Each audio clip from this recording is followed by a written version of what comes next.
izina ry'Imana Data na Mwana na Roho Mutagatifu, amen. Nimuhumure bana b'Imana, dukomere ku Mana rutare rutajegajega, nidukomera ku Mana nibwo tuzakomera koko. Ngaya masomo Kiliziya umubyeyi wacu yaduteguriye agiye kudufasha guhamya ibirindiro mu Mana. None kuwa kane w'icyumweru cya 18 mu byumweru bisanzwe tariki 5 Kanama 2021. Ntihagire rero urangara, ntihagire usinzira, ntihagire ujya kure, nimukomere. Isomo rya mbere niyo mu gitabo cy'Ibarura umutwe wa 20 murongo wa 1 kugeza kwa 13. Mu kwezi kwa mbere imbaga yose y'Abayisiraheli igera mu butayu bwa Sinayi, maze umuryango utura i Kadeshi. Aho niho Miriyamu yaguye, baramuhamba. Imbaga yari yabuze amazi, nuko yivumbura kuri Musa na Aroni. Imbaga yiyenza kuri Musa ivuga iti, iyo natwe tuza kujyana n'abavandimwe bacu igihe bapfiraga imbere y'Uhoraho, ni kuki wazanye ikoraniro ry'Uhoraho muri ubu butayu? Kwari ukugira ngo dupfe twebwe n'amatungo yacu. Ni kuki wadukuye mu Misiri ukatuzana ahantu h'amakuba? Nta mwaka wahahingwa, ari imitini, ari imizabibu cyangwa amakomamanga, ahantu hataba n'amazi yo kunywa.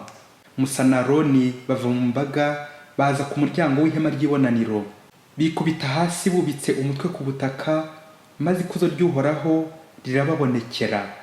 Uhoraho abwira Musa ati, tora inkoni yawe wowe n'umuvandimwe wawe Aroni, mukoranye imbaga, maze mu maso yabo mubwire urutare rubaha amazi. Urwo rutare rubyaza amazi uyahe imbaga inywe hamwe n'amatungo yabo. Nk'uko yari yabitegetswe, Musa atora inkoni yari imbere y'Uhoraho, maze we na Aroni bakoranyiriza imbaga hafi y'urwo rutare, barayibwira bati, nimutege amatwi mwabyigomeke mwe, mbese dushobora kubavurira amazi muri uru rutare? Musa arega ukuboko, ya nkoni ayikubita ku rutare inshuro ebyiri, maze amazi menshi arapfupfunuka. Nuko imbaga iranywa, buhira n'amatungo yabo. Uhoraho abwira Musa na Aroni ati, ntabwo mwanyemeye ngo muhamye ubutungane bwanjye imbere y'Abayisiraheli. Kubera iyo mpamvu ntimuzageza iriya mbaga mu gihugu nayisezeranyije. Ayo niyo mazi y'Imeriba, ari byo kuvuga urwiyenzo, kuko ariho Abayisiraheli biyenjeje kuri Uhoraho, nawe akahagaragariza ubutungane bwe. Iryo ni ijambo ry'Imana. Zaburi ni ya 95. Uyu munsi ntitugundirize umutima wacu, ahubwo dutega amatwi ijwi ry'Uhoraho. Nimuze tuvugirize Uhoraho impundu, turirimbe urutare rudukiza. Tumuhinguke imbere tumurata, tumuririmbire ibisingizo. Nimwinjire duhine umugongo twuname, dutere ivi imbere y'Uhoraho waturemye, kuko ari we Imana yacu, naho twe tukaba imbaga yo mu rwuri rwe n'ubushyo buragiwe n'ikiganza cye. Iyaba uyu munsi mwakundaga mukumva ijwi rye, ntimugundirize umutima wanyu nk'Imeriba, nko ku munsi w'imasa mu butayu, aho abasokuruza banyu banyinjaga, aho bangeragerezaga. Uyu munsi ntitugundirize umutima wacu, ahubwo dutege amatwi ijwi ry'Uhoraho. Nyagasani Yesu nabane namwe. Amagambo mu Ivanjili ntagatifu Yesu Kristu uko yanditswe na Matayo umutwe wa 16 umurongo wa 13 kugeza kwa 23. Muri icyo gihe Yesu ageze mu gihugu cya Kayazariya ya Filipo, atangira kubaza abigishwa be ati, abantu bavuga ko umwana w'umuntu ari nde? Baramusubiza bati, bamwe bavuga ko ari Yohani Batista, abandi ko ari Eliya, abandi ko ari Yeremiya cyangwa umwe mu bandi bahanuzi. Yongera kubabaza ati, mwebwe se muvuga ko ndi nde? Simoni Petero aramusubiza ati, wowe uri Kristu, umwana w'Imana nzima. Yesu amusubiza agira ati, urahirwa Simoni mwene Yonasi, kuko atari umubiri n'amaraso byabiguhishuriye, ahubwo ari Data uri mu ijuru. Noneho nkubwiye kuri uru rutare, kandi kuri urwo rutare nzubakaho Kiliziya yanjye, n'ububasha bwo mu kuzimu ntibuzayitsinda. Nzaguha imfunguzo z'ingoma y'ijuru. Icyo uzaba waboshye munsi kizabohorwa no mu ijuru, n'icyo uzaba wabohoye munsi kizabohorwa no mu ijuru. Hanyuma yihanangiriza abigishwa kutagira uwo babwira ko ari Kristu. Kuva ubwo Yesu atangira kumenyesha abigishwa be ko agomba kujya i Yerusalemu mu guhabarizwa n'abakuru b'imiryango n'abaherezabitambo bakuru n'abigishamategeko, akicwa kandi akazazuka ku munsi wa gatatu. Petero aramwihugikana, aramutonganya avuga ati, biragatsindwa Nyagasani, ibyo ntibikakubeho. Ariko we ahindukirana Petero aramubwira ati, hoshi, mva iruhande Sekibi, umbereye umutego, kuko ibitekerezo byawe bitavuye ku Mana ahubwo ku bantu. Iyo ni Ivanjili ntagatifu. umbereye umutego kuko ibitekerezo byawe bitavuye ku Mana ahubwo ku bantu. Bakristo bavandimwe, nimukomere. Yamvugo nk'umufilozofe Aristote ndetse Thomas Aquinas nawe akaza kuyisubiramo ati quid movetur ab alio movetur, le mouvement, le moteur. Ikiguruka cyose, ikinyeganyega cyose, ikigenda cyose, ikirya cyose, igikomera cyose, nuko kiba gifite ugisunika, ugitera kuguruka, ugitera kunyeganyega, ukiyobora, ugikomeza. Iyo niyo moteur. Iyo moteur ikora ibyo yitwa Imana. Rero umuvandimwe ntabwo akomera atari Imana igukomeje. Le moteur. Nuko rero bakristo bavandimwe, nitudakomera mu Mana shwi ntituzakomera. Umunsi umwana aherutse kujya gusura sekuru, murabizi namwe abakristo cyangwa abasaza ba kera uburyo bakomeje mu gusenga, barafashe mu mutwe amasengesho, indirimbo, zaburi. Nuko rero umwana asanga sekuru ari kurimba zaburi ya 18, yahanitse ari guhogomba ati Uhoraho ndagukunda wo mbaraga zanjye, Uhoraho niwe rutare rwanjye n'ibirindiro byanjye, akaba n'umurengezi wanjye, n'Imana yanjye, n'urutare mpungiramo. Amen. Umwana ahise agira ubwoba kuko sekuru yaba ari nko guterekera, ari guhamagara nk'intare, ariko kubera ko umwana yaracunze n'ibiryo aramutegereza. Nuko umusaza arangije gusenga, umwana aramubaza ati mbese sogoku, ko duherutse mu ishuri kwiga umwandiko w'intare umukuru w'ishyamba, ko ari itegeke izindi nyamaswa, kandi ko mwarimu yatubuje kujya tuyegera gihe tuyibonye kuko iraryana nyine yaturya. Ubwo se no kujya ngo nshumurire iyo ntare maze indye ntumpe ku biryo byawe? Ko numva ari urutare runini uri kuvuga, ndumva rwahita runcamo rukamira wese. Umusaza ati mwana wanjye komera, humura. Intare y'ishyamba ni inyamaswa yica, ikanaryana, ikagirira abantu nabi n'izindi nyamaswa. Ntukayegere. Naho nge urutare ndi kuririmba mu isengesho ni Imana yacu, urutare nkibuye cyangwa imbaraga n'ububasha bikiza. Intare, agatare, igitare, urutare. Bavyeyi nguko ko bamwe bakumva ijambo urutare bakarifata nk'umwana nk'intare nini cyane, iryana, yica, ikomeretsa, nk'intare yagiye ikura ikaba igitare kinini, urutare. Nyamara urutare wayumva nk'uyu musaza ko ari Imana rutare, ukayikomeraho ikagukomeza, ariko nawe ugakomeza abandi. Muri aya masomo atagatifu Kiliziya y'umubyeyi wacu yaduteguriye, turazirikana ku ijambo rimwe ryagarutsemo hombi ryitwa loroc, urutare. Ni koko mugani wa musaza, hari intare yica, hakaba n'urutare rukiza, ariyo Mana. Bakristo bavandimwe, iyo bavuze urutare muri Bibiliya ni izina rindi ry'Imana. Urutare, loroc, ni ibuye rikomeye, byumvikane uko rikomeye n'uryubakiyeho wese arakomera, agakomeza. Rutare, imbaraga, bwihugiko, buhungiro, bwegamo, n'ibindi byinshi birinda bigakiza kuri urwo rutare. Intare irica, urutare rurakiza. Ese mukristo wahitamo kuba intare cyangwa wahitamo kuba rutare? Mu isomo rya mbere y'ijambo jambo urutare rifite igisobanuro cy'ikiramiro, soko y'ubuzima. Rwa rutare ruvukamo amazi, abantu bakanywa, abayisiraheli bagahembuka, bakamererwa neza, bagashira inyota. Urutare n'ikiramiro, soko y'ubuzima. Abayisiraheli mu butayu bamenye akamaro k'urutare igihe inyota yari ibishe. Nuko Uhoraho abwira Musa ati tora inkoni yawe, wowe n'umuvandimwe wawe Aroni, mukoranye imbaga maze mu maso yabo mubwire urutare rubaha amazi. Urwo rutare rurabyaza amazi, uyaha imbaga inywe hamwe n'amatungo yabo. Amen. Urakoze Mana kuduhumuriza. Uhoraho rutare rwanjye. Umuririmbyi wa Zaburi akadushikariza gusingiza Imana tuyishimira ati nimuze tuvugirize Uhoraho impundu, turirimba urutare rudukiza. Amen. Urutare rudukiza. Akaba umusaza n'umwuzukuru we ati mwana wanjye ntabwo ari intare yica, ahubwo ni urutare rudukiza ndi kuririmba. Nuko rero bakristo bavandimwe, urutare nk'ibuye rikomeye, Imana ubwayo ifata iryo zina ry'ibuye solide kugira ngo iduhumurize ko ntacyo twaba, ntacyo twabura gihe tuyikomeyeho. Niba ufite Imana biraguhagije. Iryo buye rero n'ubwo bukomere bwaryo riratwerekeza kuri Kiliziya imwe ntagatifu gatolika kandi ishingiye ku ntumwa, Kiliziya urutare rutajegajega, ariyo Yezu yashinze Simoni Petero nk'uko twabyumvise muri Ivanjiri. Rya jambo urutare, Yezu ati Petero, noneho ngubwiye kuri urutare, kandi kuri urwo rutare nzubakaho Kiliziya yanjye, n'ububasha bwo mu kuzimu ntibuzayitsinda. Amen. Izina Petero mu Kilatini Petrus, la pierre, ibuye, le rocher, bigasobanura gukomera. Kiliziya ubwayo n'urutare, n'uwo bayishinze ni urutare, la pierre. Bigatwibutsa ko amazina Imana iduha y'ubuyobozi ko atari icyubahiro gusa, n'umudamararo ko ari ukuba umugaragu ugakomera ariko ugakomeza abandi, ugakomeza abo ushinzwe. Rero nta kuba intare irumana cyangwa ikomeretsa yica, ahubwo urutare rukiza. Umuyobozi agomba kuba urutare. Ese muyobozi waba uri intare cyangwa waba uri urutare? Ibaze nanjye nibaze. Reka mu kanya gato dukore umwitozo w'intare n'urutare. Ngo umunsi umwe umupadiri yatutse abakristu, wakwibaza uti uwo mupadiri ni intare cyangwa n'urutare? None cyakurikiyeho muri ibyo bitutsi ikoraniro ricikamo ibice. Reka twumve n'ibi bice hatishemo intare n'urutare. Igice kimwe cy'abakristu bafata icyemezo cy'uko batazongera gukandagira mu kiliziya, ngo barahita bibera abapagani.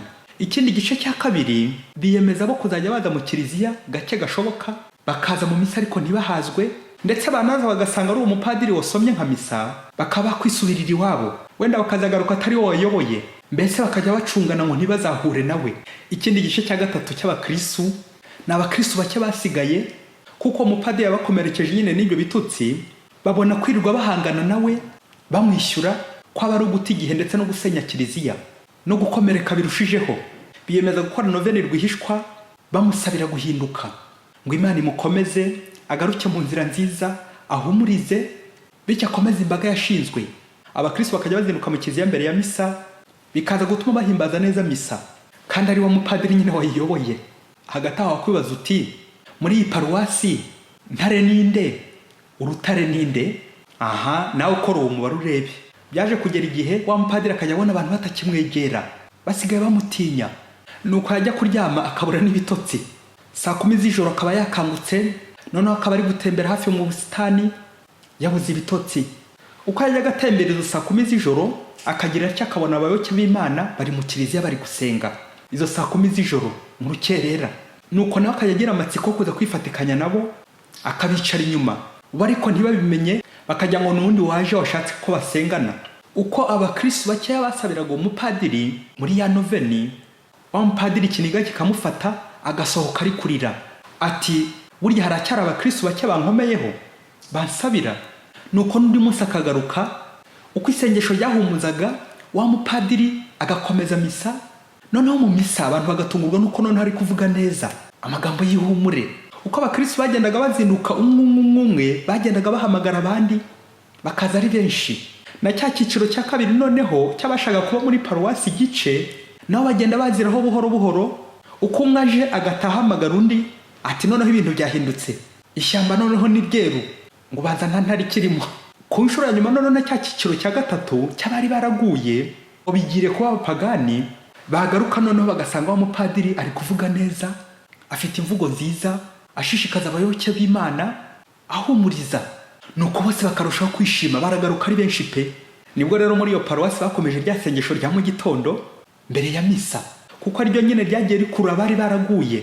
Ya paruwasi yongera gukomera, itera imbere, abakristo baragwira. Aha muvandimwe, kuri iyo foto y'urutare n'intare, intare ntabwo ari ngombwa ko ifite umurizo, l'olion, n'urutare ntirugombera kuba ari ibuye, la pierre. Ese ukurikije uwo mwitozo, iyi paruwasi haracyarimo intare cyangwa n'urutare? Ese muyoboke w'Imana uhuye n'umupadiri utukana, utongana no kurwana byaba ntawamenya? Ese wahita ucika mu kiliziya ukigumura? Ese mukristo mugenzi wa muramutse mushwanye wahita ucika mu kiliziya ngo ntushobora kongera guhurira no mu kiliziya, muri korari, mu muryango remezo, muri regiyo, mu bakarismatike, mu isengesho, mu misa, ngo ntiwahazwa, ngo ntimwahura ku meza matagatifu hamwe nawe, ugahitamo guhunga, gucika mu kiliziya? Ese padiri we, wari uzi ko uhagarariye Imana aho ngaho? Kuki se aho ngaho hagize igahini akawandi ngo mpagarariye Imana igahini? Igahini koko?